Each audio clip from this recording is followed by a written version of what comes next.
कोडरमा में केंद्रीय मंत्री अन्नपूर्णा देवी न्यूज 11 से बातचीत के दौरान कहा कि लोक लुभावन चुनावी वादों के लिए आर्थिक संसाधन उपलब्ध कर लिया जाता है। झारखंड में पर्यटन क्षेत्र का व्यापक विकास हो सकता है। अन्नपूर्णा देवी से बात की हमारे संवाददाता राजेश कुमार ने। केंद्रीय मंत्री अन्नपूर्णा देवी ने प्रेस कॉन्फ्रेंस कर बीजेपी के संकल्प पत्र पर सारी चीजों को रखा। केंद्रीय मंत्री हैं, जिस प्रकार से दरिया दिली दिखा रही हैं, ये इतना पैसा आखिर आएगा कहां से? देखिए, आप देख रहे होंगे, भारत सरकार हो या फिर हमारे भारतीय जनता पार्टी एनडीए की सरकार हो, कोई भी योजना अगर हम लाते हैं तो हम उसके पहले सारा कैलकुलेशन कर लेते हैं। बजट में क्या प्रावधान होगा या संसाधन कहाँ से आएगा, हम उसके तहत काम करते हैं। हम फटाफट और खटाखट हम कोई घोषणा नहीं करते कि जैसे आप देखें कर्नाटक में आज स्थिति बदतर हो गई, हिमाचल प्रदेश की स्थिति बदतर हो गई। चुनाव के नाम पे जिस तरह कांग्रेस के लोगों ने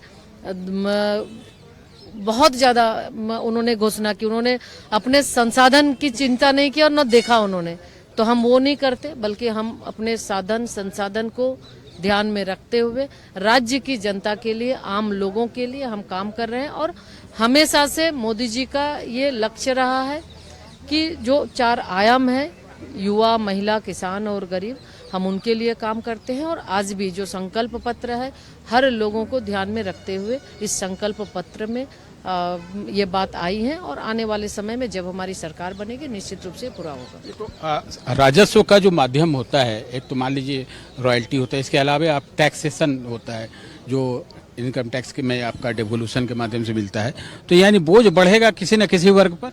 नहीं, बिल्कुल। इसीलिए हमने कहा कि कहीं नहीं, आप अभी देख रहे होंगे, किसी भी तरह कोई भी योजना जब हम लागू करते हैं तो उसकी हम पहले ही इसके बारे में अच्छे से हम समीक्षा करते हैं, जांच करते हैं और हम किसी पर भी बोझ बढ़ने नहीं देंगे। राज्य के अंदर अगर हम ये योजना लागू कर रहे हैं तो हर एक चीजों को, साधन कहाँ से आएंगे, संसाधन कहाँ से हमें जुटाना है, इन सारी चीजों को ध्यान में रखते हुए हम काम कर रहे हैं। झारखंड में खनिज संसाधन है, ये औद्योगिक पहचान वाला राज्य है। संकल्प पत्र में आपको लगा कहीं पर है बहुत स्पेसिफिक इसकी जानकारी दी गई?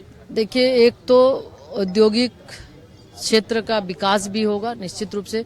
खनिज संपदा से परिपूर्ण हमारा झारखंड है और आज जिस तरह से खनिज संपदा का इस सरकार के द्वारा दोहन शोषण किया जा रहा है, खनिज संपदा, खनिज आधारित उद्योग भी लगेंगे और उससे रोजगार भी बढ़ेगा और उसके माध्यम से हमें कहीं न कहीं संसाधन भी उपलब्ध होंगे। उसके साथ साथ पर्यटन के क्षेत्र को हम बढ़ावा देंगे। पिछले बार बहुत सारे लोगों ने एमओयू किया, बहुत सारे निवेशक यहाँ आना भी चाह रहे थे, लेकिन इस सरकार की गलत नीति की वजह से, इस सरकार के द्वारा जिस तरह से राज्य को बदनाम किया गया, राज्य में कानून व्यवस्था नाम की चीज नहीं, तो कोई भी अगर निवेशक आएंगे तो सबसे पहले वो कानून व्यवस्था देखते हैं कि राज्य की कानून व्यवस्था क्या है।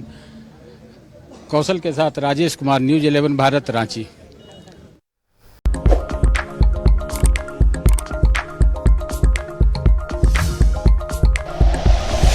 Like and share videos, subscribe करें हमारा चैनल और प्रेस करें बेल आइकॉन। न्यूज 11 भारत, सच है तो दिखेगा।